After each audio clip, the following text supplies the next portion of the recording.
अब जैसे अवस्था आपका ही प्रश्न है, अब ये नए साधकों के लिए होता है, आपके लिए तो मुझे लगता है कि इस विषय में अब चिंतन ही छोड़ देना चाहिए।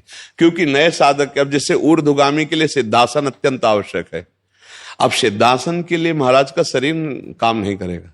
अब सिद्धासन जो बाईं एड़ी है वो गुदा और मोत्येंद्री, उन दोनों के बीच के स्थान में ठीक एड़ी ऐसे लगी हुई है, और जो दाहिनी पैर की एड़ी है वो ठीक मोत्रेंद्री के ऊपर लगी होती है, ऐसे लगी होती है, और ठीक ऐसे बैठा जाता है। मेरुदंड बिल्कुल यही स्थिति होती है, और 2.5 घंटे 3 घंटे बिना हिले फट जाएगी जंघा, अभ्यास होना हो तो।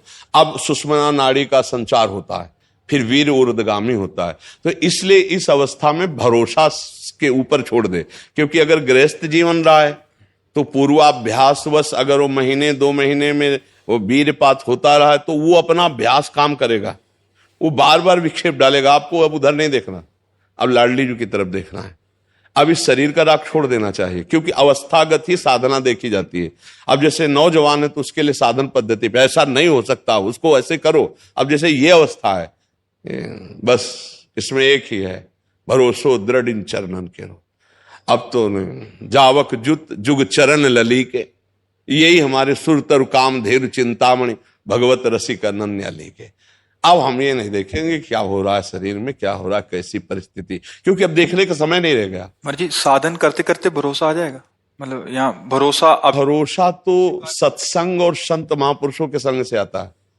साधन करते करते तो जीवन व्यतीत हो जाता है, अहम नहीं क्षीण हो पाता। अहम क्षीण होने के लिए संत महापुरुषों का संग। अब जैसे वचन मान लिया जाए, जब हम ब्रह्मचर्य का भरोसा रखेंगे तो लाडली जी के भरोसे में कमी हो जाएगी। तो कहा लाडली जी के भरोसे वाला ब्रह्मचारी नहीं रहता, ब्रह्मचर्य उनकी कृपा से हम रह रहे हैं, पर ब्रह्मचर्य में प्रियाजू से मिला देगा ऐसी भावना नहीं। जप का भरोसा भी नहीं रखे मर्जी, सही पूछो तो हमारे जप का भी भरोसा नहीं है, हमें सिर्फ लाडली जी का भरोसा कि जो जप हो रहा है उन्हीं की कृपा से हो रहा है, ये जो हमारा साधन चल रहा है उन्हीं की कृपा से चल रहा है। अगर ये सब बंद हो जाए तो भी हमें लाडली जो मिलेगी, क्योंकि हमने उनकी कृपा का भरोसा लिया है, साधनों का नहीं। दूरादपाश स्वजनान तस्मा शास्त्रम प्रमाणम थे, दूरादपाश स्वजनान सुखमर्थ कोटिम, श्रीमद राधा सुधा निधि। दूरादपाश स्वजनान सुखमर्थ कोटिम, सर्वेषु साधन वरेषु चिरम निराशा, तो वर्षंतमेव सहजाद्भुत सौख्य धाराम, श्री राधिका चरण रेणु महम स्मरामि।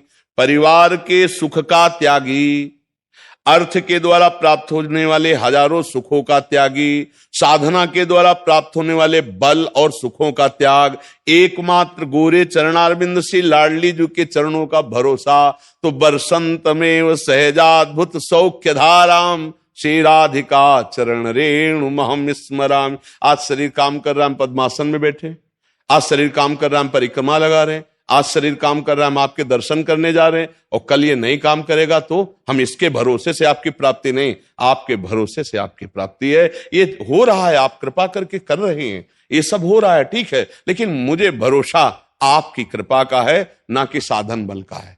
तो हमें लगता है कि मेरी लाडली जी की कृपा से जो ब्रह्मचर्य की पुष्टता होगी वो सिद्धासन से भी नहीं हो सकती। यद्यपि इन आसनों का बड़ा महत्व, क्या मेरी लाडली मेरी लाडली मेरी लाडली, फिर सब में लाडली, चिद चिद लक्षणम सर्वम राधा कृष्णमयम जगत। अब खत्म, काम की कोई सत्ता ही नहीं रह गई, शरीर की कोई सत्ता ही नहीं रह गई, लाडली लाडली लाडली। हमें तो बस किशोरी जी के स्वभाव और उनके प्रभाव पर भरोसा रखना चाहिए, अपना जितनी सामर्थ्य है जोर लगा के नाम में चलना चाहिए। अब जैसे अवस्था, इस अवस्था में अन्य साधनों का आश्रय लेने से देरी हो जाएगी, पूरा समिट जाओ, सुनेरी मैंने निर्बल के बल राम, कोई अन्य आश्रय नहीं, कोई अन्य बल नहीं, एकमात्र लाडली का भरोसा, राधा राधा जो भी नाम जप कर रहे, बस जैसी परिस्थिति उस परिस्थिति में संतुष्टायन के नवा, वैसी परिस्थिति में मन को घसीट कर संतुष्ट कर लो और प्रियालाल के भजन में डूबे रहो, यही जीवन का सार है। मुझे एक अंतिम प्रश्न है, इसके बाद बनता नहीं है, बस जो सेवा धन मिलता है उससे ठाकुर जी का भोग प्रसाद बनाता हूँ, ये ठीक है या मधुकरी लेना ठीक हो? वृद्धावस्था है, मधुकरी पा करके गुजारा करना कठिन है, क्योंकि माधुकरी में जो प्रसाद मिलता है वो जिसका जवान शरीर है वो लीवर पचा लेगा, सबकी बात नहीं है। उसके लिए थोड़ा सा हरी सब्जी चाहिए, थोड़ा सा दूध चाहिए, हल्के फुल्का चाहिए, वृद्ध शरीर के अनुसार भोजन तो ठीक है, उसके द्वारा आप बना लीजिए और श्री जी को भोग पवाइए और प्रसाद पाइए, वही उचित रहेगा। वो भी आकाशवृत्ति माधुकरी के द्वारा। आप अर्थ किसी से मांगिए मत, जो लाडली जो आपको प्रदान कर देती है उसी से आप उदर पोषण कीजिए, क्योंकि माधुकरी वृत्ति के लिए बहुत पुष्ट शरीर चाहिए। माधुकरी वृत्ति में ब्रजवासियों क्या प्राय रोटी मिलती है, कुछ हिस्सा तो रख सकते हैं, मतलब एक आधी रोटी अगर मिल जाए तो उसको तो एक भी पचाना मुश्किल पड़ जाता है, ऐसी लीवर की स्थिति होती है। तो उसके अनुसार, तो जैसे वृद्ध शरीर है, अब केवल माधुकरी पे हो जाए तो कब्ज हो जाएगी, केवल माधुकरी पे हो जाए पचना तो चिंतन में फर्क पड़ जाएगा।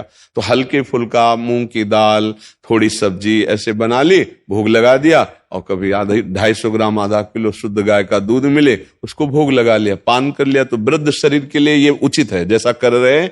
हाँ, अर्थ आदि का किसी से याचना न करे, लाडली जो खुद अपने जनों का भरण पोषण करने के लिए व्यवस्था कर देती है। क्यों महाराज, इसमें कोई संशय? जी।